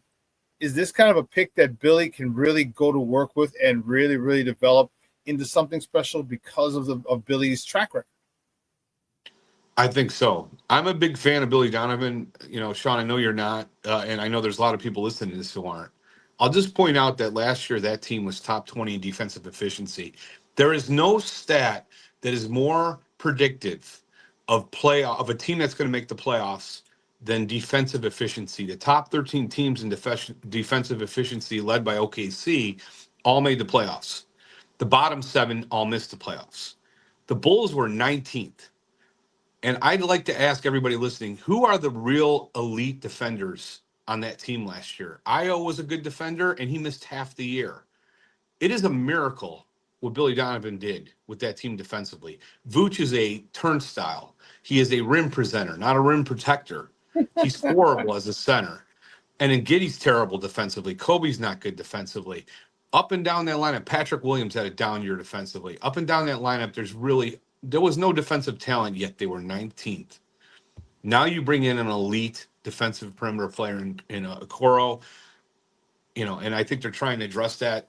Hopefully Modest improves. Modest was really good as shot blocking, but he was not good one-on-one defense. He wasn't big enough. He was oftentimes just out physical. Bullied, exactly. I think he's addressing that. Like, I believe whatever is given to Donovan, he's one of those coaches that adapts his system to the talent. And I think he's finally getting in players that he really wants in terms of how he wants to play, which is at a fast pace, which worked with Pacers last year. Excuse me. And I think they're starting to add some pieces on, like in a ENCORE that are really going to help him, defensively and kind of build the team that he really wants. So I'm pretty excited, lately now, I got to admit, because I think Acme's been done a lot better with the Modest pick. The Modest pick saved their job, in my opinion. That's why they got the extension, is because I think they saw something with this guy and he made the pick. What's that? The secret, the quiet, the hush hush extension. Yes, the hush hush extension, which, be honest, he didn't deserve, no doubt. And there's no doubt, there's no debating that. However, I'll tell you what, if he keeps on making moves like bringing in Isaac Okoro for a guy who never plays, I am 100% behind that. I will also admit, if you look at my tweets, I suggested that exact same trade on 6/15. My tweet was something to the extent of, hey, Acme, call up the Cavs, because I knew they were in cap hell. They were trying to make all these moves. The Cavs, in my opinion, their bigger interest is Okoro's on a 2-year contract, a value contract. It's basically 11 each year. They were able to hammer him on that due to the restricted free agency. They negotiated correctly, and the Bulls didn't for Patrick Williams. And, Lonzo's on this 1-year contract with a team option year 2. I predict he'll be cut next year. I don't even think he'll be on the team next year. I think they purposely brought him in because it was a better, more contractual situation for a team that's loaded with talent that's got major cap issues. So keep on making those type of moves, and we'll be cooking with gas. And that's a good strategy. If you got him for 1 year and you can cut him the following year. Okay. All right. Yeah. Well, I'm a little more relieved because I was completely in the dark on Isaac Okoro. I didn't know anything about him. I'm glad you gave me some insight on him. So with his defensive prowess, how much do you think that spills over into the mentality? Because Billy loves defense. How much do you think that's going to spill over into the mentality of the rest of the team? Because when Alex Caruso was here and he was on the court, that shit spilled. That was infectious. Obviously we weren't the number one defense in the NBA, but we triggered a lot of offense was started because of defense. We had a lot of hands in the passing lane. We had a lot of deflected balls and steals and traps and 5-second counts. We had a lot of that shit with Alex Caruso. Is Isaac Okoro the type of guy who can do that type of thing and raise the level defensively for this Bulls team? Because if he can, there's a lot of studs that you and I both know. They're young, athletic. They get out and run. Hey, let's go, Baba. Let's go. Outlet, one dribble, dunk. Absolutely. I'm telling you right now, you will see this. And again, go to YouTube and Google Isaac Okoro.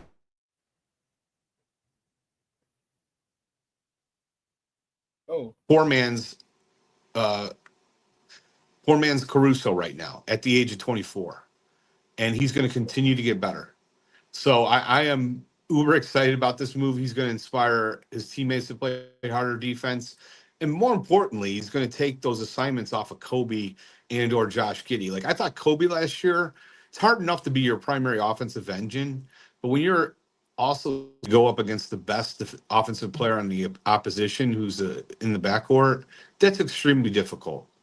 And so I think this is just an incredible move that's going to help Kobe in that respect, and Josh. But Josh was never given those assignments because he can't handle it. Kobe was the guy who was given the more difficult assignments, and now it's going to help him. What do you think Josh Giddey gets extended for? What do you think his numbers are going to be? Because Josh Giddey is a guy that I didn't like at all. I hated it when he came over. I agree with you. I called him Sunshine from Remember the Titans. He was always complaining. He was bitching and moaning. I got fouled. And then he just proceeded to go on a flirt every game with a triple-double tear. And I'm like, oh, shit, okay. Where do you think his value is going to be? Where do you think he's going to end up signing with the Bulls? And do you think he's worth it? Because what is he, 22, 23? Yeah.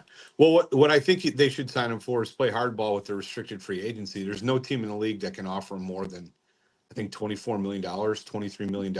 I think the Nets may be able to do that, although they took on Terrence Mann's contract. So if you look at the whole, the whole landscape, the Bulls should pay him 23, 24 million. That's what he's probably worth. And in reality, he wouldn't even get that because most of those teams already have their answer at the point guard position. It's more of a question like, well, the Bulls probably feel like, well, we want to make him happy. I know that's what they're thinking. I agree with you. Like, I feel like he was fantastic in the last 30 games, but the first 52 were not fantastic. So when you balance that out, what's his value in the market? Like some people will point out, well, he's better than Quickly, and I agree with that. And Quickly got 32. He's not worth 32. Someone else's mistake does not mean you make the same mistake. True. In reality, what the market would dictate, he's probably worth 23, 24. I think the Bulls will pay him 29, 30 based on just their past mistakes. They paid Patrick Williams a ridiculous contract at $18 million a year with a fifth-year player option that he didn't deserve. But I do feel they kind of learning from those mistakes and are not going to continue to do it. They gave Vooch a 3-year contract that nobody, extension, second contract that nobody in the league would have given him. They might have given him 2 years. I think they're getting smarter, hopefully, and realizing a lot of their mistakes. But I suspect they're probably going to pay him 29 to 30 on average for 5 years. This is not AK's first run. He's not a rookie president of basketball operations. Like it's not he helped build that team in Denver. It's mind-boggling to me the fact that you're like, well, they learn from their mistakes. You shouldn't have those types of mistakes when you this is not your first rodeo. And I think that's one of the reasons that I get upset and Bulls fans get upset. Like you had a big hand in what's going on in Denver when they won a title, and that crew. Like you have experience to come here and try to figure shit out. This should have been figured out in Denver. Yeah, I think it was pretty clear, though. I mean, it should be that Tim Conley was the guy who really deserves most of that credit, who then moved on to the Timberwolves and has built a contender there. I'm not sure how much Arturas deserved, plaudits for what happened in Denver. I'm sure some. He was part of that front office, but it's pretty clear to me just based on subsequently that Tim Conley was probably the brains behind that entire operation since he leaves there and immediately fixes the Timberwolves. And what has Acme done in the interim here in Chicago? That said, you got to call it like it is. The modest pick was fantastic, and this move, in my opinion, was incredible. And I think people will really warm to it. So everything else, I mean, the guy's been the Vooch trade was a disaster. You look at all the mistakes that he's made. He gave far too much in the Vooch trade. Even the DeRozan move, which, when you first looked at it was great, he still had to attach a number one pick to it to get Aminu off the roster. They also traded Thad Young in that deal, which the Spurs were able to turn into a first rounder. He doesn't value draft picks enough. The Caruso, Zach LaVine, you could argue he waited too long to move him. It goes on and on with the mistakes that he's made. But this is, again, they deserve it when they do something good. Was a good move. And Shawn, I really think you're going to fall in love with Isaac Okoro. I think you're going to be ecstatic what this guy brings. And I'm just happy that we're finally doing some smart things and buying a player, I think, on a value contract who's really going to impact winning. Now, their bigger question is that the smartest thing to do in a year with a loaded draft with 3 studs at the top of the 2026 draft? I don't think they're interested in that. I think they're probably going to want to win. So we'll see what happens.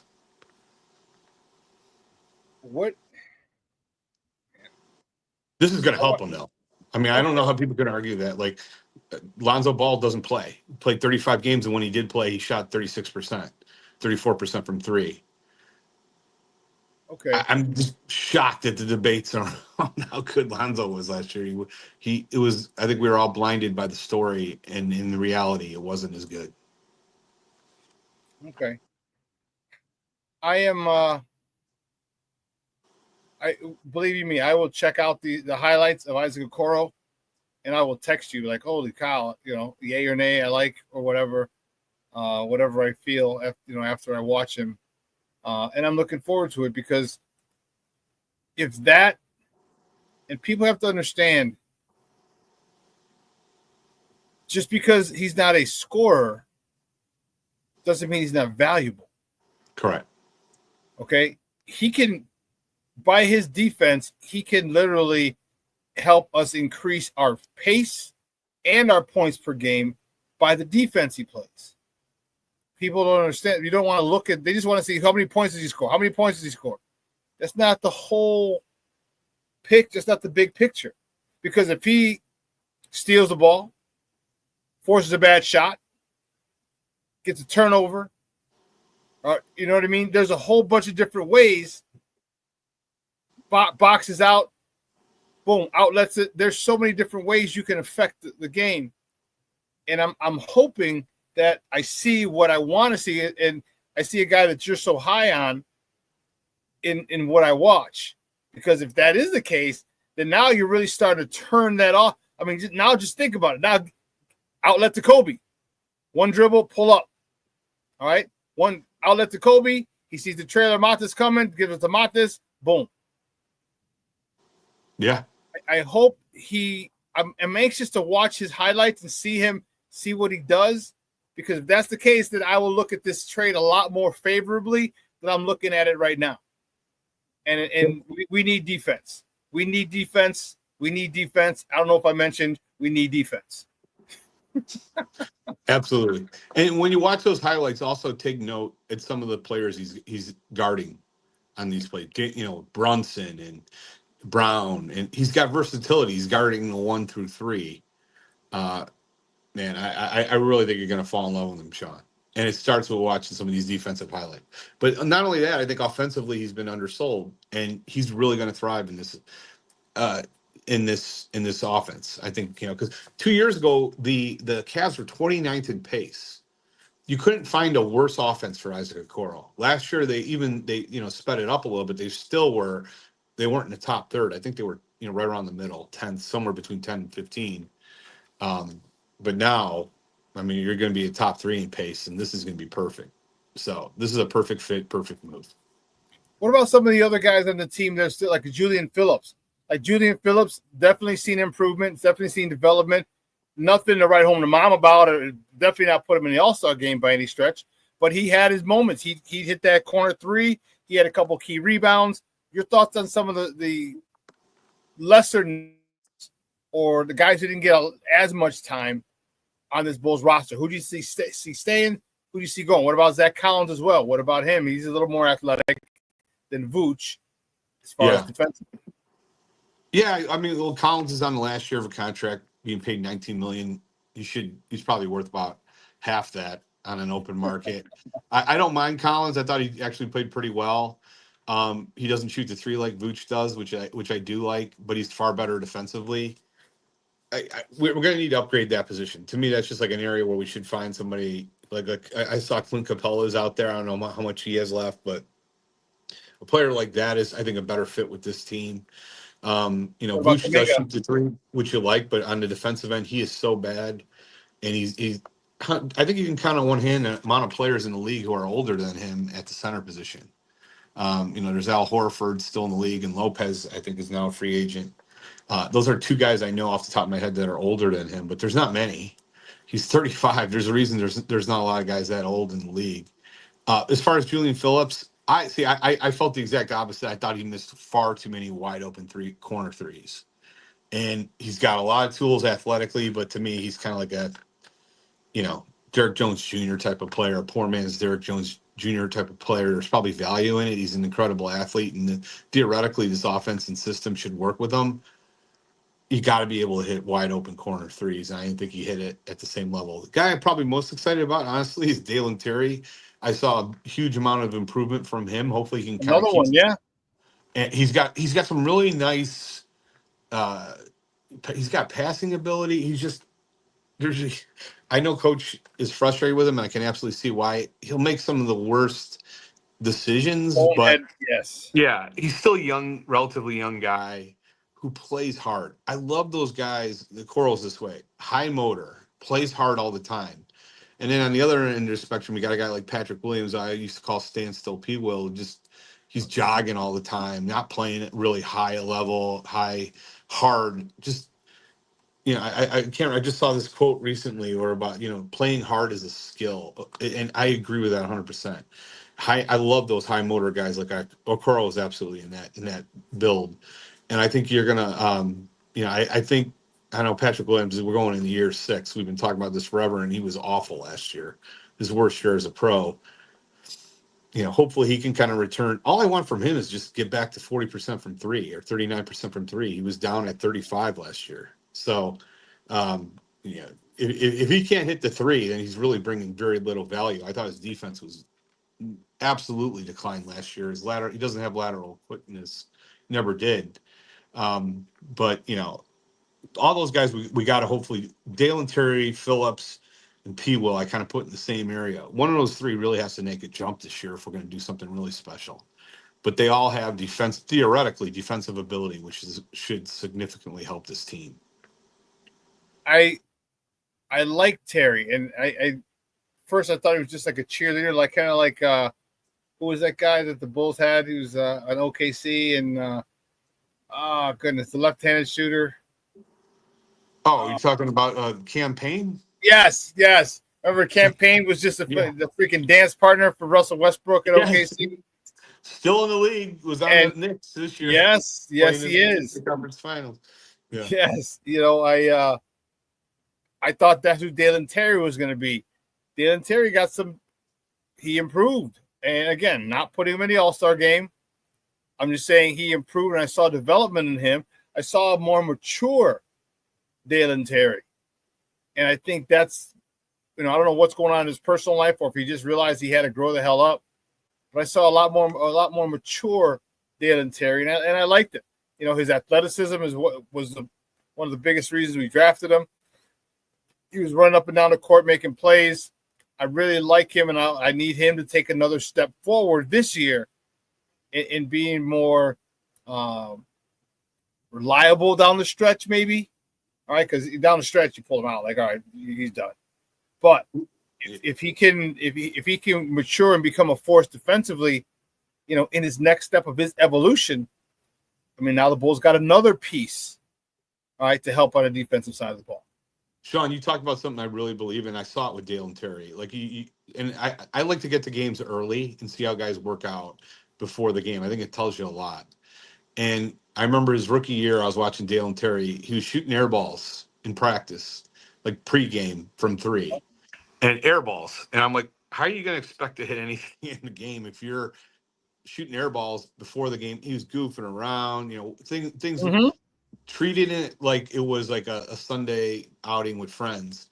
That's not how you got to be as a professional. This year I saw him, and that was like one of the first things I noticed. Focused, hitting shots in pregame, getting his shots up in pregame, like treating pregame like a business as opposed to a joke session. And I saw it, to be honest with you, I also saw it with Modest. He was kind of like where Dalen was. He was goofing around, playing. You can't do that at this level. You need to use that pregame as a time to get your act together and get focused on winning and playing the game of basketball to the best of your ability. I'm not saying not to have fun, but there's a huge difference between just goofing around and joking around and playing grab ass than actually getting out there and getting your shots up and really trying to do everything you can to perform well. And so I saw that growth from Dalen. I think we're going to see that from Modest too. And so I definitely agree with everything you said there. It takes a little bit of time for these young kids to get to the level where they need to be.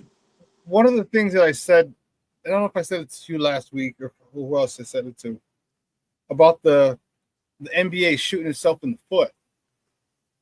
Because you're letting these kids come out after 1 year, and they're not developed. All right, they're not developed. If they have a halfway decent season, and now you're giving these youngsters like Josh Giddey. I'm not saying he's going to be getting, probably $29-30 million, and he still really hasn't proven himself. That's just, the NBA with these guys, giving these guys, wouldn't it behoove them, especially now with NIL, to keep the kids, have the kids stay in college, get developed, become fundamentally sound with coaching, with good coaching, and then come in the league, you're a lot better, you're a lot more of an asset as a player when you come in, because you had 2 to 3 or maybe 4 years of fundamentals of college coaching and understanding and possibly getting in the tournament and being in big games and understanding big moments and not kind of wilting under the pressure because you've gone through the tournament. And then you don't have to give these kids, because at that point, after the end of their first contract, we'll kind of see who you are. We don't know who some of these guys still are, and they're getting $3 million. Yeah, I agree with everything you said, and I think you're starting to see that, though. I think you're starting to see guys stay around a little bit longer than they did before, and because of NIL and the money involved in college basketball now. I'm kind of torn on this issue because there's Kobe Bryant, Kevin Garnett. I mean, there's been players that have come directly from high school to the pros, LeBron James. And I understand for every one of those guys, there's 25 that didn't make it, who tried to come from high school directly to the pros. Eddie Curry. Yeah, Eddie Curry, exactly. Although he did get a few nice contracts. But I agree with you. Like, I think there's a tremendous amount of maturity that occurs when you do play in college for at least 1 year. But on the other hand, I also kind of feel like, it's the United States. If you're able to make that type of life-changing money in the NBA, you should be allowed to do so. There's people fighting at 18 in the military. You can't go to the NBA to play. So I'm a little bit torn on that issue. That said, I think it's kind of been solved because they're paying so much money now in college that it is essentially become a minor leagues of professional basketball. And, I don't feel like, I think what you're going to continue to see is like these guys, these young high school players are just going to be, they're probably better off, and teams are more willing to take the risk on players that have proven themselves at least 1 year in college and just paying them. Because you're going to make so much money in college anyhow. It's not like a big, I think I think this is a fact. You're probably going to make more money in college than you will at some point. Like a rookie contract, second round deal. Let's be honest. You are. So you're probably better off in a way they're forcing these guys into college. And I think it's good. It's better for both parties. I hear you on that. You can go fight for your country stuff, but also if you're the NBA, it dilutes your product. And we're not saying that you can't come and you're not. Does it though? Age, but I don't know if it does. I think the vast majority of 18, 19-year-olds should not be playing NBA basketball because they're not ready. And that's what I mean. Like, give me a couple. Like the WNBA, you got to be 3 years. All right. Like the NFL, you got to be 3 years out of high school. I think if they went back to that rule, now and then with the NIL, now you're like, okay, I'm guaranteed $1, $2, $3, $1 million a year, $600,000 a year, whatever you're getting, every year. That's good money. All right, and you come out again with more fundamentals, with more experience, because you just can't, because they don't have time to develop you in the NBA. All right, they don't have time to work on your fundamentals in the NBA. Like, you need to get there, and that's where we're seeing so many young guys who come in and just aren't ready physically. All right, who aren't ready mentally, and definitely aren't ready to emotionally, and how to deal with the financial part of it. Because you had 1 year, you got no money, and all of a sudden now you got $6 million. The hell you do? Yeah, so, demanding that of the best players, I think, is unfair to them. So, like, the best players that are ready to play in the league at 18, 19, there's not a lot of them, but there are some. Yeah. You're not getting the clock started. What I mean by that is you're on your rookie contract. If you're delaying that, you're still under 5 years or 4 years, whatever, under that rookie contract. and some of the players that are good enough, they want that clock started quicker. So they want it started as an 18-year-old or 19-year-old. So by the time they get to that fourth, fifth year, they're signing an extension worth 10 times what they could have made in college. So I don't think it's fair to keep him in there for 3 years. I think there's a happy medium. I like where it's at now, to be honest with you. I like the 1 year, and I think that's enough to build the maturity, and I think that kind of satisfies everything. But what you're seeing now, there's so much money in college, I think the quality of that game is getting better. And I think it's in reality, it's probably best for both leagues where it's at now. I would like a minimum another year. I just 1 year. Sure. Because now here's why: you don't go to school the second semester. You don't. Yeah. You go one semester. Just to stay eligible, go in your first semester, and the second semester you're playing games. You're in March, and then if you're going, you're a number one, you're a first round pick, and you go to class. Yeah. What are you gonna do? Kick me out? Yeah, exactly. Exactly. I'm making $4 million in NIL. I'll just get an apartment off campus and live there till I get drafted. You know what I mean? That's why I think I just personally would like 2 years. I just want to see these kids become more fundamentally sound coming into the league, which makes the floor of the league better. The floor, it makes that floor higher. So you get kids who come in that are a lot more fundamentally sound and have a better grasp of the game, because that's what college is for. You get that, and you still have, the college coaches can still work on you and still instill that in you. That's just Right. me. That's just me being 53 years old, going to be 54, get off my lawn. So, Sounds good. Hey, Sounds Fred, good. great stuff, buddy. Before you go, let everyone know where they can find you and your work online. It's on X. It's at CBE as in Chicago Bullseye. CBE Fred is my handle, or do a search for C Red Fred, and you'll find me. And then also on the primarily every week on the Big Red Bus, which with the Podfather Doug Tonis, we do a show. There's several on the ENCORE move. I did with a couple guests, and yeah, it's I love. This is a good time to be listening to basketball talk, and I think we're going to hopefully continue in the right direction with this beloved team. Cool, man. Good stuff, bro. Where Thanks, can I Shawn. get all the outlets to hear your podcasts? Yeah, they're available Spotify, Apple, everywhere you can listen to it. So yeah, you can just do search for Big Red Bus Bulls, and you should be able to find the pod. Excellent, buddy. Hey, you have a phenomenal week. Any big plans? Thanks, Shawn. Beautiful out. It's gorgeous out, man. This weekend was nice. Any big plans this week? This week, no, nothing big. I mean, my son's, just wrapped up his kind of summer league for the school. It was up and down for the team, but he's doing really good. He's starting his junior year, and I'm addicted to the game. I'm just enjoying watching, the Sky and Fever. I do enjoy watching the Fever also, and I do too. Yeah, Dude, I just love the way that chick plays, bro. I love her vision. I love it. I love the logo threes. Everybody loves them.